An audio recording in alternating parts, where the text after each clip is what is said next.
નમસ્કાર વિદ્યાર્થી મિત્રો, સંજય મેથ્સ એન્ડ સાયન્સ એકેડમીમાં સૌનું સ્વાગત છે. આજે આપણે પ્રકરણ 7માંથી એક ખૂબ જ રસપ્રદ અને મહત્વપૂર્ણ વિષય એટલે કે માદા પ્રજનન તંત્રને સમજવાના છીએ. તો ચાલો આ આખી સિસ્ટમને એકદમ અલગ રીતે વિચારીએ. માની લો કે આ એક એવી ફેક્ટરી છે જ્યાં જીવનના નવા બીજ તૈયાર થાય છે અને એટલું જ નહીં, એને ખૂબ જ કાળજીથી ઉછેરવામાં પણ આવે છે. તો આ રહી આપણી ફેક્ટરી ટૂરની આખી યોજના. આપણે એક પછી એક દરેક ભાગની મુલાકાત લઈશું અને સમજીશું કે તે કેવી રીતે કામ કરે છે. આપણા પ્રવાસનો સૌથી પહેલો સ્ટોપ આ ફેક્ટરીનો મુખ્ય પ્રોડક્શન યુનિટ છે. એ જગ્યા જ્યાં જનનકોષ બને છે, એટલે કે અંડપિંડ. તો આ અંડપિંડ છે શું?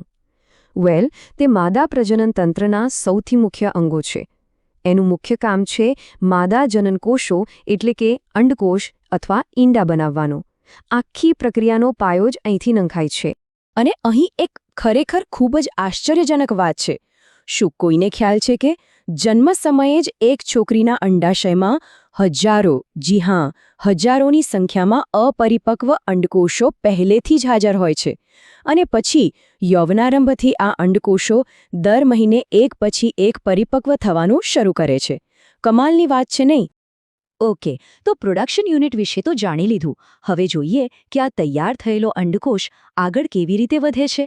અને એના માટે છે એક ખાસ ટ્રાન્સપોર્ટ સિસ્ટમ, જેને કહેવાય છે અંડવાહિની. જુઓ, અંડવાહિની એક લાંબી નળી જેવી રચના છે જે અંડપિંડને ગર્ભાશય સાથે જોડે છે. પણ એનું સૌથી મહત્વનું કામ એ છે કે આ જ એ જગ્યા છે, એક ખાસ સ્થળ છે જ્યાં અંડકોષ અને શુક્રકોષનું મિલન થાય છે, જેને આપણે ફલન કહીએ છીએ. આપણી આ ફેક્ટરી ટૂરનો આગળનો સ્ટોપ છે ગર્ભાશય. અને આપણે એક સુરક્ષિત અને હૂંફાળી નર્સરી કહી શકીએ, જ્યાં ફલિત અંડકોષનો સંપૂર્ણ વિકાસ થાય છે.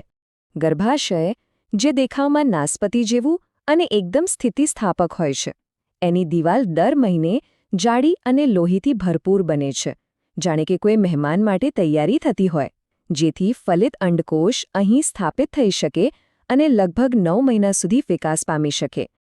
તો આને એકદમ સરળ રીતે યાદ રાખીએ. અંડવાહિની એટલે ફલન માટેનો મીટિંગ પોઈન્ટ અને ગર્ભાશય એ વિકાસ માટેની નર્સરી. એક જગ્યાએ મિલન થાય છે અને બીજી જગ્યાએ વિકાસ. બંનેનું કામ ભલે અલગ હોય, પણ એકબીજા વગર આખી પ્રક્રિયા અધૂરી છે. અને હવે આપણે આ ફેક્ટરીના દરવાજા પર પહોંચ્યા છીએ. એક એવો દરવાજો જે પ્રવેશ અને નિકાસ બંને માટેનો માર્ગ છે. આ માર્ગની 2 મુખ્ય ભૂમિકાઓ છે. પહેલી, શુક્રકોષો માટે પ્રવેશદ્વાર તરીકે કામ કરવું, અને બીજી, લગભગ 9 મહિના પછી બાળકના જન્મ સમયે તેના માટે બહાર નીકળવાનો માર્ગ બનવું.